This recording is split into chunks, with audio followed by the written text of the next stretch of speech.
باللہ من الشیطان اللعین الرجیم بسم اللہ الرحمن الرحیم رب اشرح لی صدری ویسر لی امری واحلل عقدۃ من لسانی یفقہوا قولی ان اللہ وملائکتہ یصلون علی النبی یا ایہا الذین آمنوا صلوا علیہ وسلموا تسلیما۔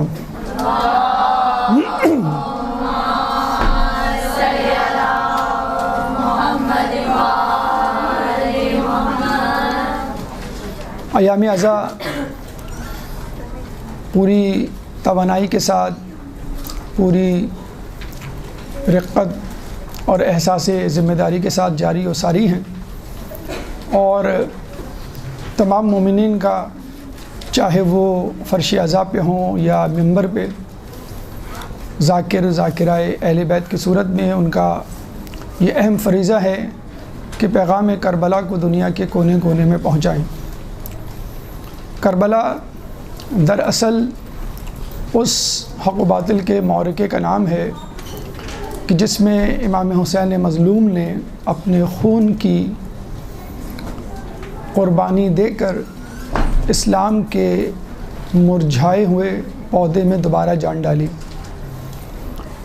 دیکھا جائے تو حسین حقیقت میں شہید ولایت ہیں، قربان ولایت ہیں۔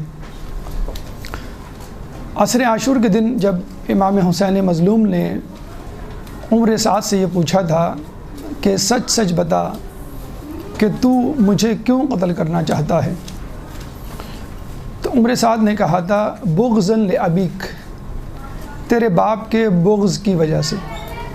حالانکہ ایک دن پہلے وہ اس بات کا اعادہ کر چکا ہے کہ رے کی گورنری چاہیے، لیکن حقیقت میں اس کے دل میں مولا علی کا حسد تھا جو چھپا بیٹھا تھا، اور اسی حسد کی وجہ سے اس نے امام علی اور ان کے جانثاروں کا گھیراؤ کیا اور ان پہ مصیبت کے پہاڑ توڑ ڈالے۔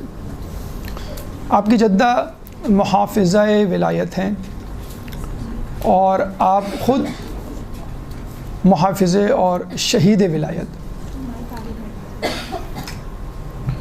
چنانچہ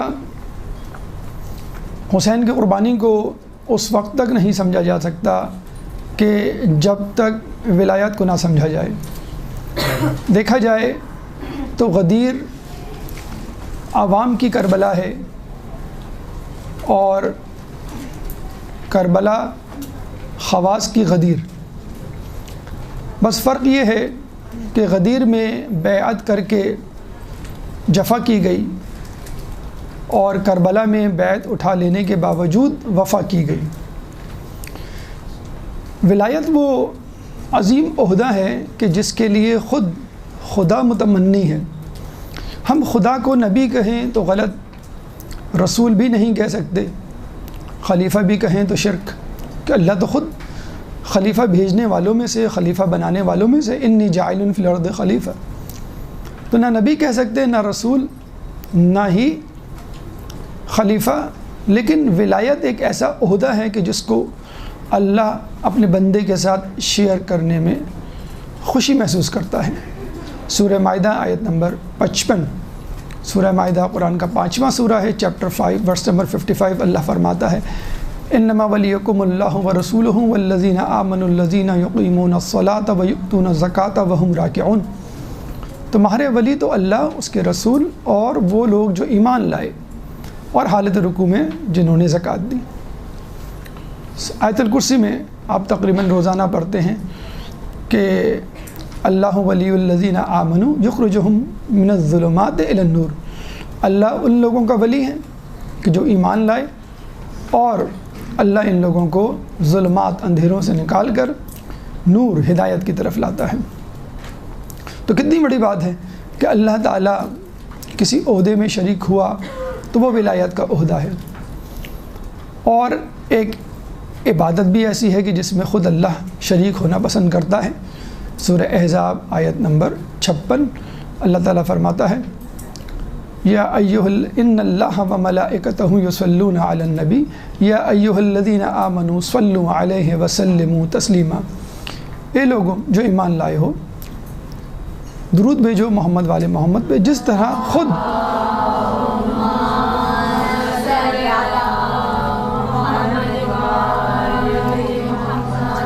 خود اللہ اور اس کے ملائکہ درود بھیجتے ہیں، تم بھی درود بھیجو۔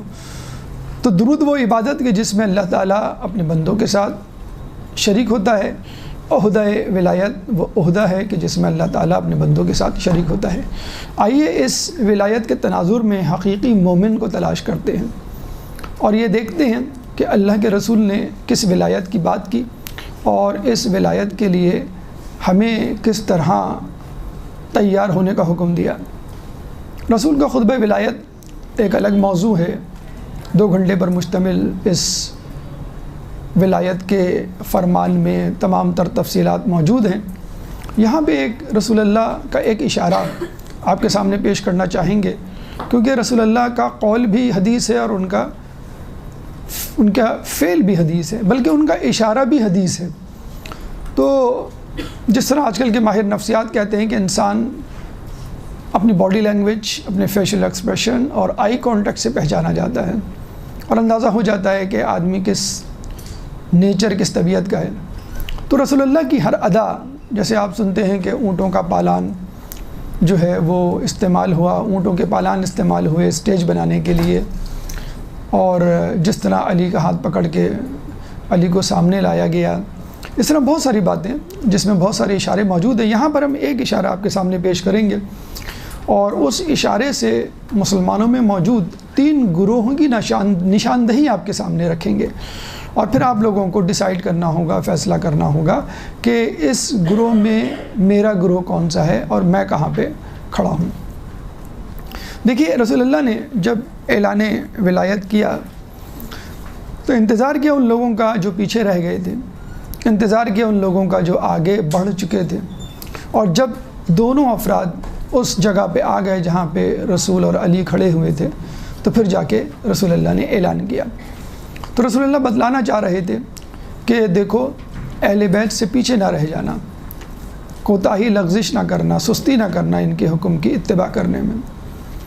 اور رسول یہ بھی بتلانا چاہ رہے تھے کہ ان سے آگے نہیں بڑھ جانا، یعنی ان کو پڑھانے کی کوشش نہ کرنا، یہ پڑھے پڑھائے ہیں، بس وہیں رہنا اور وہی کرنا جو تم کو کہا جائے۔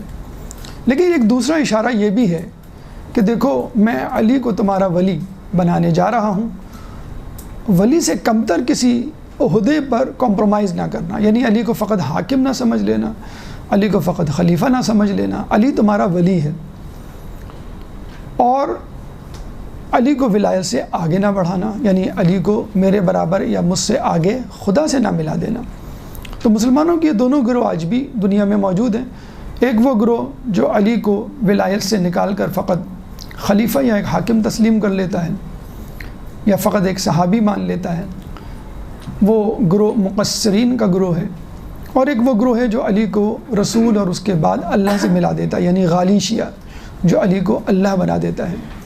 ان دونوں گروہوں کی تفصیل، نشانیاں، علامات اور ہمارے اندر کس طرح جو ہے وہ خوبیاں پیدا ہوں کہ جو ہم کو ان دونوں گروہوں سے ممیز کریں۔ سب سے پہلے اس گروہ کی بات کر لیتے ہیں کہ جو مقصرین یا مقصر لوگوں کا گروہ ہے، اور اس کے بارے میں مولا علی ہی سے ایک روایت بڑی دلچسپ مشہور ہے کہ ایک شخص نے آ کر آپ سے پوچھا، علی آپ کون سے خلیفہ ہیں؟ تو علی نے جواب دیا کہ میں چوتھا خلیفہ ہوں۔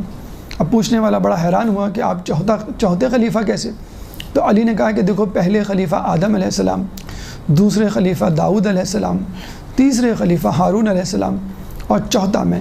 اور اس کی تفصیل اور اس کی دلیل خود ہمیں قرآن میں مل جاتی ہے۔ سورہ بقرہ آیت نمبر 30 اللہ تعالیٰ فرماتا ہے، انی جاعل فی الارض خلیفہ، یعنی آدم علیہ السلام کی طرف اشارہ ہے کہ ہم نے آدم کو لوگوں کا خلیفہ بنایا، انسانوں کا خلیفہ بنایا۔ دوسرے خلیفہ داؤد، یا داؤد انا جعلناک خلیفۃ فی الارض، اے داؤد ہم تمہیں دنیا میں اپنا خلیفہ بنا رہے ہیں۔ سورہ صاد آیت نمبر 26، سورہ صاد قرآن کا 38واں سورہ ہے، چیپٹر 38 ورس نمبر 26۔ تیسرے خلیفہ ہارون علیہ السلام، کہ جن کے بارے میں کہا گیا قرآن میں کہ قال موسیٰ لأخیہ ہارون اخلفنی فی قومی، اے اللہ میرے پیچھے میرے بھائی ہارون کو خلیفہ بنا۔ سورہ اعراف آیت نمبر 142، سورہ اعراف قرآن کا 7واں سورہ ہے، چیپٹر 7 ورس نمبر 142۔ اس کے بعد چوتھے خلیفہ وَأَنذِرْ عَشِيرَتَكَ الْأَقْرَبِينَ، اور تم اپنے قرابت داروں کو ڈراؤ۔ اور یہ دعوت ذو العشیرہ کی بات ہے کہ رسول اللہ نے 3 دن تک دعوت کی اور تیسرے دن اپنا مدعا بیان کیا اور اعلان کیا کہ میں تمہارے لیے ایک ایسی دولت لے کر آیا ہوں کہ جیسی دولت اور نعمت تمہیں آج تک میسر نہیں، اور وہ اسلام کی دولت ہے۔ اور کون ہے جو اس اسلام کی دولت کو پھیلانے میں، اس اہم حکم الہی کو لوگوں میں پہنچوانے میں میرا حامی اور مددگار ہوگا؟ تو علی نے کہا کہ انا ناصر یا رسول اللہ، یا رسول اللہ میں آپ کا ناصر، آپ کا مددگار ہوں۔ چنانچہ تیسری مرتبہ کہنے پہ رسول اللہ نے کہا انت وزیری و وسیعی و خلیفتی، کہ تم میرے وزیر، میرے وسیع اور میرے خلیفہ ہوں۔ تو اس طرح علی جو ہیں وہ چوتھے خلیفہ ہوئے۔ آپ یوں کہہ سکتے ہیں کہ علی چوتھے خلیفہ تو ہیں لیکن خلیفہ الہی ہیں، خلیفہ ثقیفائی، خلیفہ شورائی یا خلیفہ جمہوری نہیں۔ ایک درود پڑھ دے محمد والے محمد پہ۔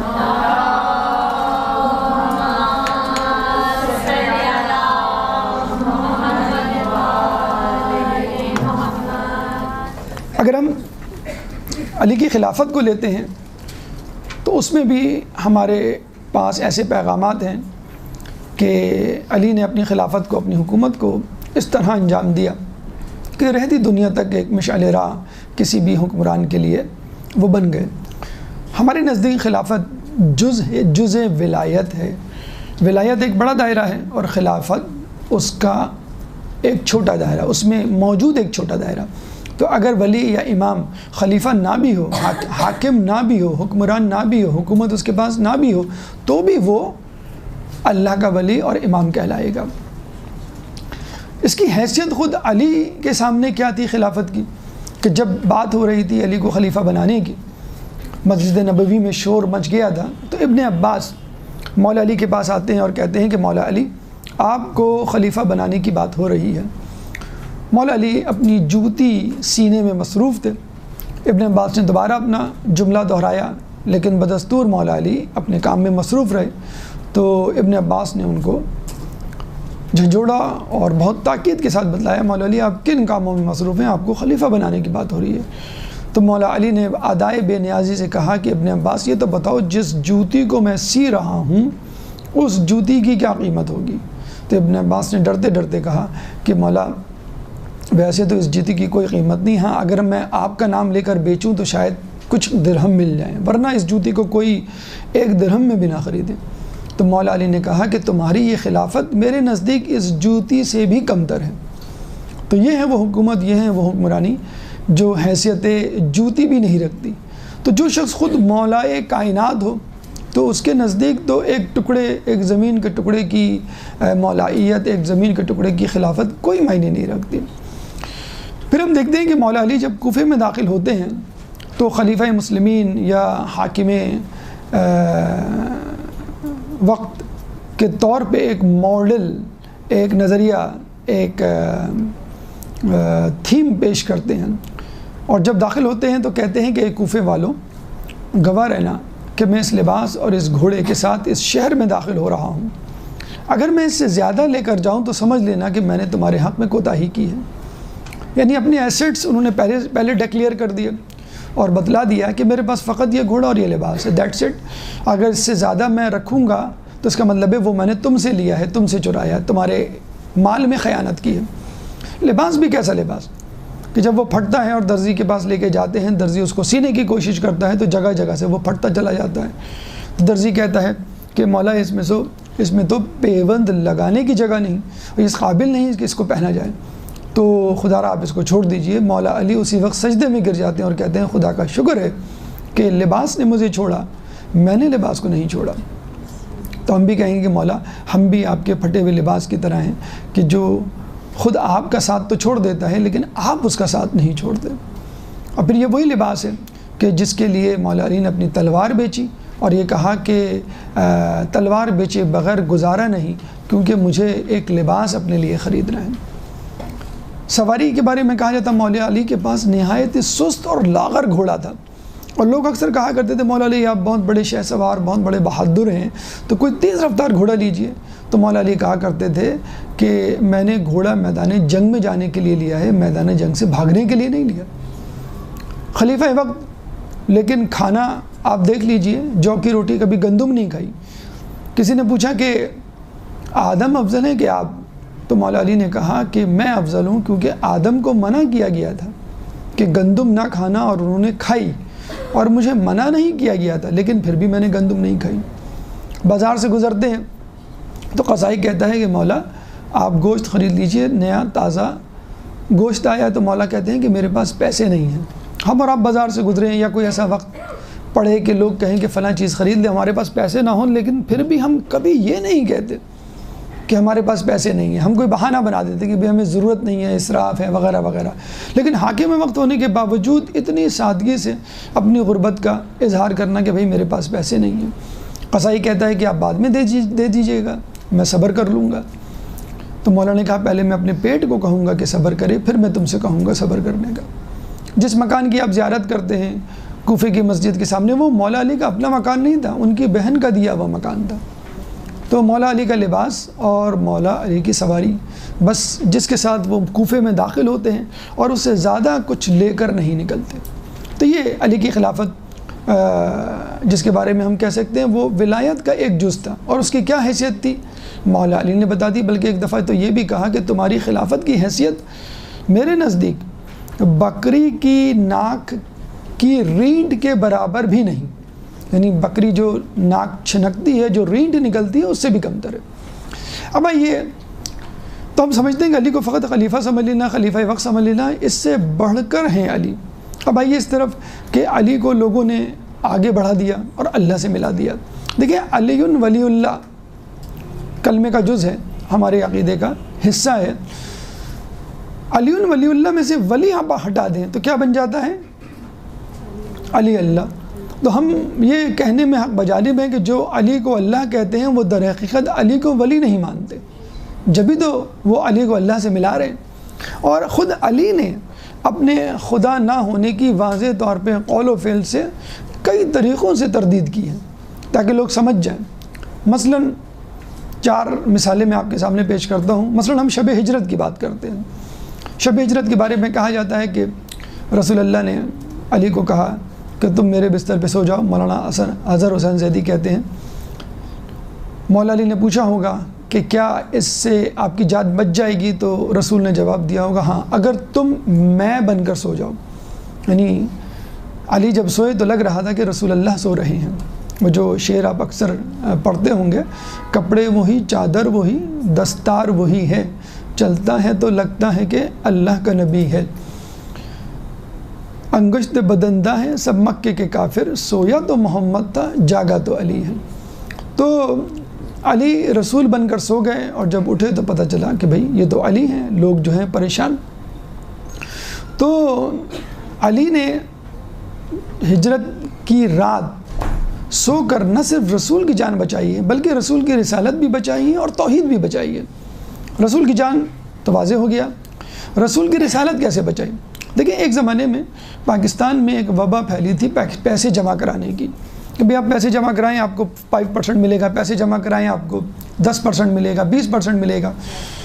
تو پاکستان میں کسی گاؤں میں ایک شخص تھا، اس نے یہ آفر کی، پیشکش کی کہ میں آپ کو 5, 10, 50 نہیں بلکہ 100% دوں گا، یعنی آپ پیسے جمع کرائیں اور 1 مہینے میں اس کو ڈبل کر دوں گا۔ تو لوگ جو ہے اس کی طرف چلے گئے پیسے جمع کرانے کے لیے، اور جب اس نے آنیسٹلی وہ پیسے ڈبل کر کے دینا شروع کر دیے تو پورے پاکستان میں یہ خبر پھیل گئی، اس کا نام جو ہے وہ ڈبل شاہ پڑ گیا۔ تو مطلب یہ کہ آپ پیسے جمع کرائیں اور مہینے میں ڈبل۔ اب یہ ہوا 10 سال کے بعد، وہ شخص اتنا مشہور ہوا کہ تمام پاکستان کے لوگ اپنی ساری جمع پونجی اس کے پاس جمع کرانے لگے، اور پھر 10 سال کے بعد اربوں خربوں روپیہ لے کر وہ رفو چکر ہو گیا۔ اچھا لوگوں کو یقین نہیں آ رہا تھا یہ کیسے ہو سکتا ہے، تو اس نے تو بڑے ایمانداری سے اپنے کام کو نبھایا، 10 سال تک کبھی کسی کے پیسے نہیں مارے، کوئی اونچ نیچ نہیں کی۔ تو لوگوں نے یہی کہا کہ اس نے اسی دن کے لیے تو کیا تھا کہ وہ لوگوں کا اعتماد خرید لے جب لوگ اس کو امین و صادق سمجھ لیں تو وہ پیسے لے کے بھاگ جائے۔ تو اگر خدا نخواستہ علی امانتوں میں اونچ نیچ کر دیتے، یا جسے کہتے ہیں کہ کسی اور شخص کے ہاتھوں امانتیں سپرد کر دی جاتی اور وہ امانت میں کچھ اونچ نیچ کر دیتا، تو لوگ یہی کہتے ہیں کہ رسول اللہ نے 13 سال امانت داری اور صداقت کا ڈھونگ اسی دن کے لیے تو رچایا تھا کہ آخر میں سب کی امانتیں اور پیسے لے کے رفع چکر ہو جائیں گے۔ جیسے خود ہم دیکھتے ہیں کہ یزید نے کیا کہا تھا دربار میں آل رسول کو دیکھ کے کہ نہ کوئی وحی آئی تھی، نہ کوئی کتاب اتری تھی، یہ تو حکومت حاصل کرنے کا بہانہ تھا۔ تو لوگ یہ بھی کہہ سکتے ہیں کہ رسول جو ہے وہ حکومت حاصل کرنا چاہتے تھے یا خطیر رقم حاصل کرنا چاہتے تھے، لوگ کسی اور کو بنا دیتے، تو رسول کی نگاہ میں کوئی شخص تھا ہی نہیں۔ اگر کسی کو بنا دیتے تو ہو سکتا تھا وہ امانتیں لینے کے ساتھ ساتھ بستر بھی لے کے رفو چکر ہو جاتا۔ اور کیا ایسا نہیں ہوا؟ کیا جناب سجاد کے نیچے سے جو ہے بستر نہیں گھسیٹا گیا، لوٹا گیا؟ کیا حسن مجتبیٰ کے نیچے سے مصلی نہیں کھینچا گیا؟ کیا سکینہ کے گوشوارے نہیں نوچے گئے؟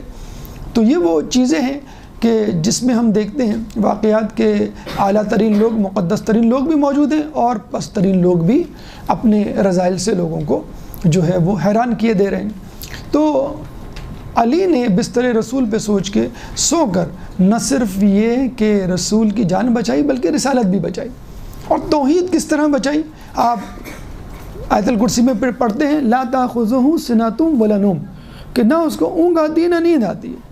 تو بس یہ نصیریوں کے لیے ایک پیغام ہے، یہ غالیوں کے لیے ایک پیغام ہے کہ دیکھو تم کہتے ہو کہ میں خدا ہوں، تو خدا تو سوتا نہیں، لا تاخذہ سنۃ ولا نوم، اور میں سو رہا ہوں بستر رسول پہ۔ اگر علی چاہتے تو اس رات عبادت کر کے بھی پوری رات گزار سکتے تھے۔ ایک تو یہ کہ نصیریوں کو پیغام دینا ضروری تھا، اور دوسرا یہ کہ لوگ یہ الزام لگا سکتے تھے کہ دیکھو ان کی جان کو کتنا خطرہ ہے کہ خوف کے مارے خدا نخواستہ ان کو نیند ہی نہیں آ رہی۔ اور چوتھا پیغام علی نے اپنا ایمان بھی بتلا دیا، اور خود مولا کی روایت ہے کہ یقین کی نیند شک کی عبادت سے بہتر ہے۔ یعنی ساری رات آپ سکون کے ساتھ، اطمینان کے ساتھ، اپنے یقین و ایمان کے ساتھ سو جائیں، اس سے بہتر ہے کہ آپ شک کی حالت میں عبادت کریں۔ قدامہ جو کہ عبد الرحمن ابن ملجم کی محبوبہ تھی، اور اس نے کہا تھا مولا علی کا سر مجھے لا کے دو پھر میں تم سے شادی کروں گی، تو یہی قدامہ اپنے گھر کی پہلی منزل پر اپنے باپ کے ساتھ موجود، باپ جو ہے کھڑکی کھول کر باہر کا نظارہ دیکھ رہا ہے، اور کچھ دیر نظارہ دیکھنے کے بعد اپنے بستر پہ آ کے بیٹھتا ہے۔ تو قدامہ پوچھتی ہے کہ بابا آپ کیا دیکھ رہے ہیں؟ تو اس کے باپ نے کہا کہ میں دیکھ رہا ہوں کہ علی والے اپنی طرف بلا رہے ہیں، جنگ صفین کا واقعہ ہے اس دور کا، اور حاکم شام والے اپنی طرف بلا رہے ہیں۔ تو قدامہ نے کہا بابا آپ نے پھر کیا فیصلہ کیا؟ تو اس کے باپ نے کہا کہ بیٹا میں کوئی فیصلہ نہیں کر پا رہا۔ تو قدامہ نے وہ مشہور جملہ کہا کہ بابا آپ نے ساری عمر سجدے میں گزار دی اور کہیں بھی نہیں پہنچے۔ تو آدمی یقین کے ساتھ لمحے بھر کی عبادت کر لے، بجائے اس کے کہ شک کے ساتھ پوری زندگی سجدے میں گزار دے اور اس کو معلوم ہی نہ ہو کہ مجھے کس کے ساتھ دینا، کس کا ساتھ دینا ہے اور حق کس کی طرف ہے۔ تو یہ شب ہجرت ایک عمل، بلکہ عمل بھی کیا دیکھا جائے تو غفلت، جب ہم سوتے ہیں تو غفلت میں ہوتے ہیں، تو جب علی کی غفلت، علی کی نیند جنت خرید سکتی ہے، علی کی نیند رسالت اور توحید بچا سکتی ہے، تو علی کی بیداری، علی کا عمل کیا کچھ نہیں بچا سکتا۔ ایک درود پڑھ دے محمد والے محمد۔ اللہم صلی علی محمد۔ ایک دوسرا موقع کہ جب علی نے اپنے آپ کو خدا نہ منوانے کا میسج دیا، پیغام دیا۔ جنگ خیبر میں مولا علی کے بارے میں سنا ہوگا کہ آپ نے 2 انگلیوں سے خیبر کا در جو ہے وہ اکھاڑ دیا تھا۔ لوگ اسی پہ بحث کر رہے ہیں کہ یہ کیسے ممکن ہے 2 انگلیوں سے آپ جو ہے وہ، تو قمر جلال بھی خوب کہتے ہیں کہ غنیمت جانیے 2 انگلیوں پہ باب خیبر ہے، جو 5 انگلیاں اٹھتی تو عرش و فرش اٹھ جاتے۔ تو کچھ لوگوں کو شک ہوا کہ مولا آپ انسان نہیں ہیں، یعنی آپ خدا ہیں، اور جب مولا نے انکار کیا تو لوگوں نے کہا کہ ہم جو ہے آج علی سے پرسنل ملاقات کریں گے، ان کے خیمے میں جا کے خود ان سے پوچھیں گے اور ڈسکس کریں گے کہ واقعی یہ انسان ہیں کہ خدا ہیں۔ اب یہ گروہ جو ہے وہ جاتا ہے مولا علی کے پاس خیمے میں، تو وہاں دیکھتے ہیں کہ علی جو ہے وہ جو کی روٹی توڑنے میں مصروف ہے، اپنے گھٹنے پہ رکھ کر جو کی روٹی، آپ کو معلوم ہے جو کی روٹی جو ہے وہ عام گندم کے آٹے کی روٹی کی بنسبت سخت ہوتی ہے، اور اگر باسی ہو یعنی 4-5 گھنٹے بھی گزر جائیں تو وہ اور زیادہ سخت ہو جاتی ہے۔ اور جو کی روٹی کے بارے میں ہم بتاتے ہیں ڈائبٹیز کے پیشنٹ کے لیے بہت زیادہ سود مند ہے، 30% گلوکوز ہوتی ہے اس میں، روٹی میں جو ہے وہ 50% ہوتی ہے اور چاول میں 60%، تو جو ڈائبٹیز کے پیشنٹ ہیں وہ جو کی روٹی کھائیں، وہ بہت انشاءاللہ ان کے لیے مفید ہوگی۔ بہرحال تو سنت علی سمجھ کے کھا لیں تو انشاءاللہ آپ کو صحت بھی ملے گی اور سنت بھی ادا ہو جائے گی۔ تو جب وہ بیٹھے تو مولا علی نے ان سے کہا ذرا میرے لیے پانی آگے بڑھانا، تو انہوں نے پانی آگے بڑھایا تو مولا نے جو ہے وہ روٹی پانی میں بھگوئی اور پھر اپنے گھٹنے سے توڑی۔ تو کہتے ہیں وہ 50 افراد تھے جو علی کو خدا کہنے پہ مصر تھے اور تصدیق کے لیے آئے تھے، وہ خاموشی سے اٹھ کے چلے گئے کہ اگر کوئی شخص روٹی کو توڑنے میں پانی کا محتاج ہو تو وہ خدا نہیں ہو سکتا، خدا تو کن کہتا ہے اور فیکون ہو جاتا ہے۔ تو میں کہوں گا کہ علی آپ نے اپنی شان کہاں کہاں گھٹا کر خدا کی شان کو بڑھایا ہے۔ وہ علی جو 2 انگلیوں سے باب خیبر کو کھاڑ دے، وہ کیا جو کی روٹی نہیں توڑ سکتا، لیکن جب معلوم ہو گیا کہ لوگ اب مجھ پہ خدا کا شک کرنے لگے ہیں تو اپنی شان کو گھٹانا شروع کر دیا۔ تیسرا واقعہ ہمیں ملتا ہے کہ قمبر کے ساتھ قبرستان جا رہے تھے، قمبر نے کہا مولا کوئی معجزہ ہو جائے۔ اکثر مولا کے ساتھی مولا علی سے معجزات کی یعنی یوں سمجھے انٹرٹینمنٹ کی جو ہے وہ خواہش کیا کرتے تھے کہ مولا کوئی معجزہ ہو جائے۔ تو مولا علی نے ایک قبر کے مردے کو کہا کہ میرے حکم سے اٹھ، وہ مردہ جو ہے وہ اٹھ جاتا ہے۔ پھر تھوڑی دور آگے جاتے ہیں اور کہتے ہیں کہ خدا کے حکم سے اٹھ، تو دوسرا مردہ بھی اٹھ جاتا ہے۔ تو قمبر کہتے ہیں مولا یہ اللہ کا نام لینے کا کیا تکلف کیا آپ نے، آپ پہلے ہی جملہ کہتے تھے میرے حکم سے اٹھ، تو یہ بھی مردہ اٹھ جاتا، پہلا والا بھی تو اٹھا تھا۔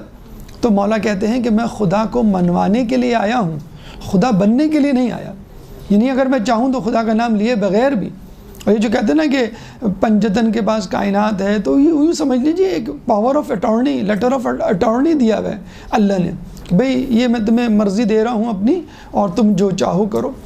تو ان کو اللہ کو معلوم ہے کہ یہ میری مرضی کے بغیر کچھ نہیں کریں گے۔ جیسے باپ اپنے بیٹے کو چھوڑ کے چلا جاتا ہے، بیٹا گھر تمہارے حوالے، اپنی مرضی سے جو کرنا کرو، کیونکہ اس کو اعتماد ہوتا ہے اپنے بیٹے پہ۔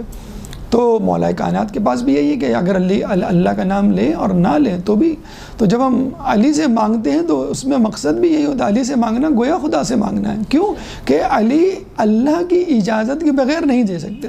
یہ بالکل ایسا ہی ہے کہ کمپنی میں ہم مینیجر سے تنخواہ مانگتے ہیں، حالانکہ کمپنی کا اونر ہمارے سامنے موجود نہیں ہوتا، لیکن ہم اس سے اس لیے مانگتے ہیں کہ اونر ہی نے تو اس کو اپوائنٹ کیا ہے، اور وہ مینیجر کوئی کرپشن، کوئی چوری نہیں کرے گا، کوئی خیانت نہیں کرے گا۔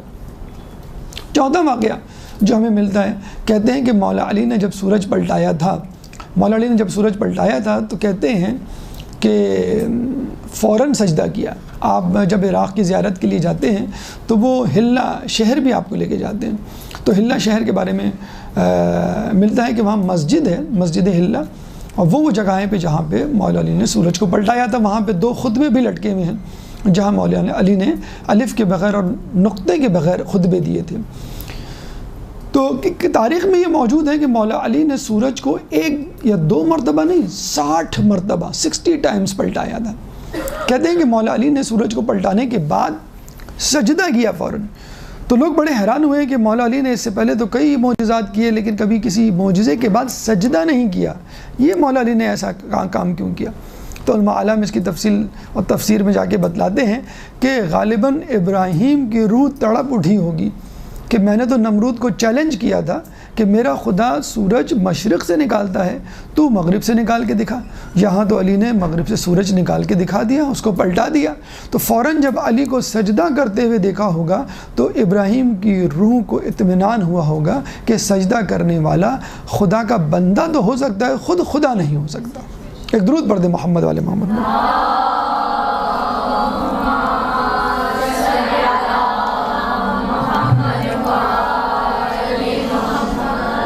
تو آپ نے دیکھا کہ علی کو فقط حکومت، حاکمیت یا خلافت تک محدود کرنے والے مقصر ہیں، اور وہ لوگ جو علی کو آگے لے جاتے ہیں اور خدا سے ملا دیتے ہیں وہ غالی ہیں۔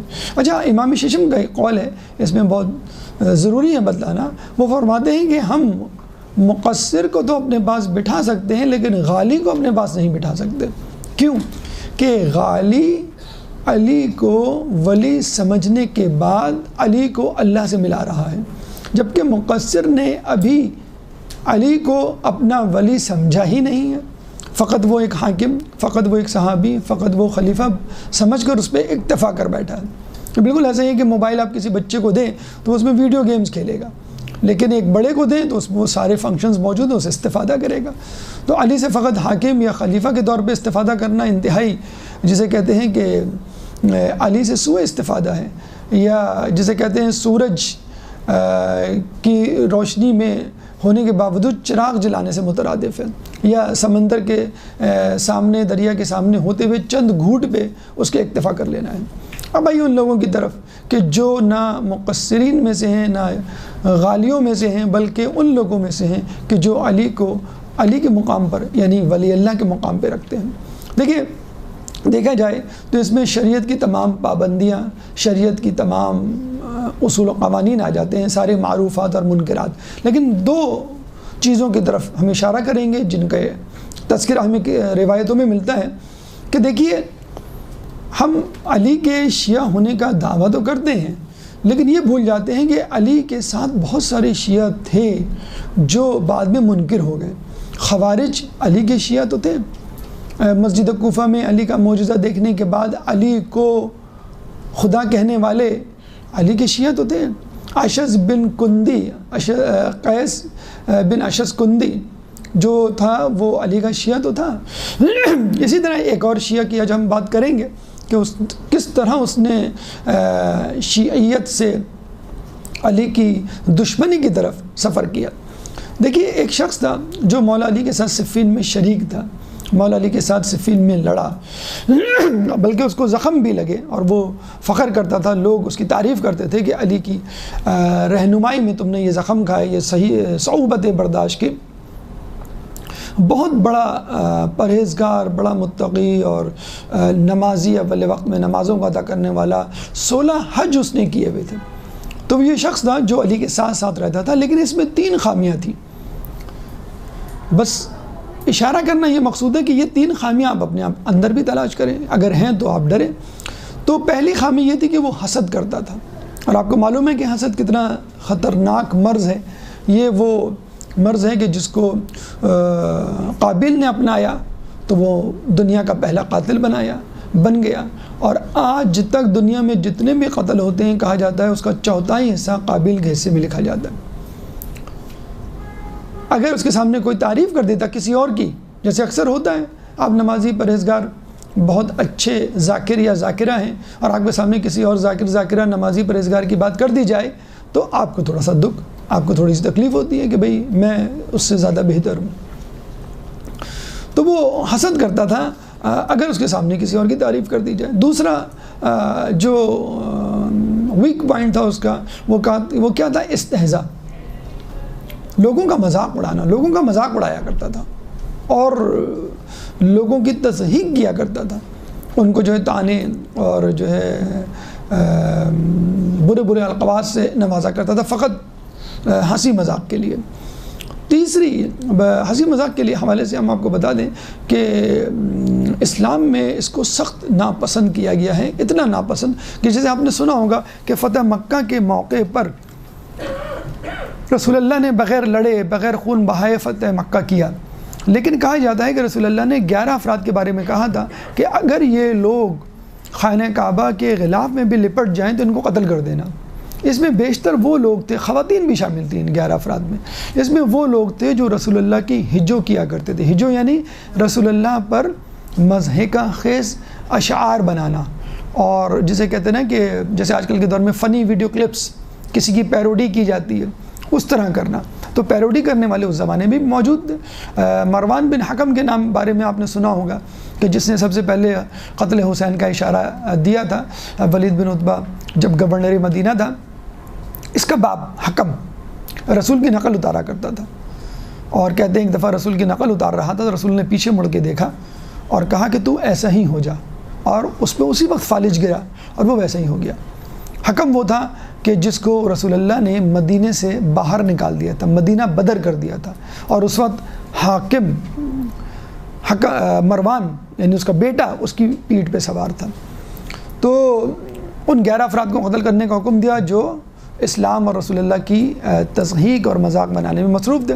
اس طرح میں چوتھے امام کے حوالے سے ملتا ہے کہ ایک شخص جو ہے وہ چوتھے امام کہیں راستے میں جا رہے تھے تو وہ مذاق کرتا تھا اور ہنسی اڑاتا تھا لوگوں کی، اور لوگوں کو ہنساتا تھا، اور کچھ اس سے پیسے بھی مل جاتے تھے، جیسے آج کل ہمارے یہاں گروپس بنے ہوئے ہیں فنی ویڈیو کلپس کے۔ تو امام سجاد جا رہے تھے تو اس شخص نے پیچھے پیچھے آہستہ آہستہ جا کر ان کی ابا کو اتارا اور ابا کو پہن لیا، اور ان کی ایکٹنگ نعوذ باللہ کرتے ہوئے اسی طرح چلنے لگا۔ مولا سجاد نے پیچھے مڑ کے دیکھا، اس کے دوست کو بلایا اور کہا کہ اس کو کہہ دینا قیامت کے دن سب سے زیادہ افسوس وہ کرے گا کہ جس نے اپنا وقت فضول کاموں میں ضائع کر دیا۔ اور آج کل بھی آپ دیکھ لیجیے جو ماحول ہمارے یہاں ہیں، T V programme, internet, mobiles, WhatsApp, funny video clips, ہنسنے ہنسانے والی پوسٹ، بلکہ پہلے تو ماہ رمضان تک یہ چیز محدود تھی، اب ماہ محرم میں بھی داخل ہو گئی ہے۔ خود اپنے ہی علماء کی فنی ویڈیو کلپس ہم فارورڈ کر رہے ہوتے ہیں، ٹھیک ہے وہ ہماری گڈ بک میں نہیں ہیں اور صحیح نہیں بھی ہوں، تو ہم دشمن کو ایک ہتھیار دے رہے ہیں، دشمن کو ایک موقع دے رہے ہیں اپنے اوپر خود ہنسنے کا۔ آج وہ غلط لوگوں پہ ہنس رہے ہیں، کل وہ صحیح لوگوں پہ ہنسنا شروع کر دیں گے۔ آج وہ غلط لوگوں کی میمز بنا رہے ہیں، وہ صحیح لوگوں کی میمز بنانا شروع کر دیں گے۔ تو اتنا خطرناک ہے مذاق کرنا، خصوصی طور پہ دینی معاملات میں انسان کو فوراً دین سے نکال دیتا ہے۔ پانچویں امام کے بارے میں ملتا ہے کہ جب وہ ہنستے تھے تو فوراً کہا کرتے تھے اللہم لا تمقتنی، اے اللہ مجھے بھول نہ جانا، اے اللہ مجھے چھوڑ نہ دینا، صرف فقط مسکرانے پہ یہ کہا کرتے تھے۔ تو وہ شخص جو استہزاء کیا کرتا تھا، لوگوں کا مذاق اڑایا کرتا تھا، ہنسی اڑایا کرتا تھا۔ تیسری خامی کیا تھی؟ اس میں کھانے پینے کا بڑا شوقین تھا، جہاں اچھا کھانا ملتا وہاں بیٹھ جاتا۔ اب ظاہر بات ہے جہاں اچھا کھانا ملتا ہے وہاں پہ بیٹھنے والے لوگوں کے ساتھ وہ دوستی بھی کر لیا کرتا تھا۔ اچھا وہ حرام و حلال بھی نہیں دیکھتا تھا۔ اب ظاہر سی بات ہے اچھا کھانا ہوگا تو اچھا کھانا کھلانے والے عموماً حلال حرام کا خیال نہیں کرتے، تو کرتے کرتے بہادر تو تھا، اس کی رسائی جو ہے بادشاہ کے دربار تک ہو گئی، اور وہ ابن زیاد کے وزیروں میں سے ایک وزیر بن گیا۔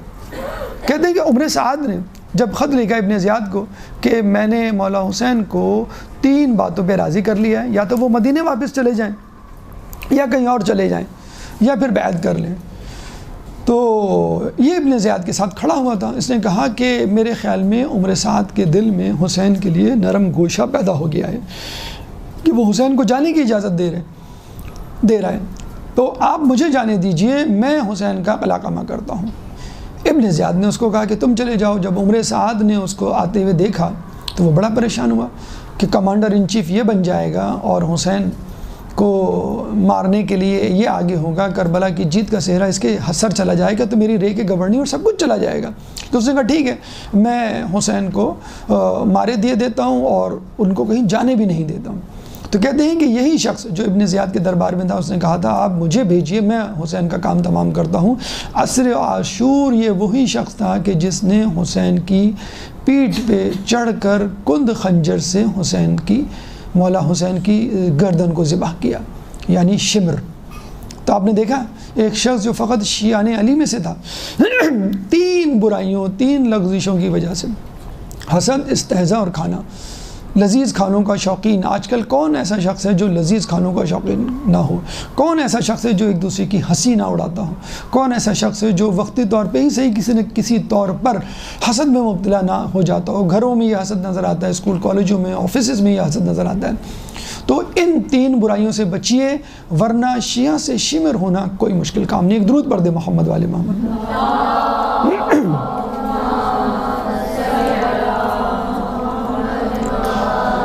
اب آئیے دوسری طرف کہ ہم کیا تبدیلی اپنے اندر لائیں۔ پہلی بات تو یہ کہ سب سے پہلے اپنے اندر عملیت پسندی پیدا کریں۔ امام سے روایت ہے کہ سرگرم عمل ہوئے بغیر تم ہماری ولایت و محبت کو نہیں پا سکتے۔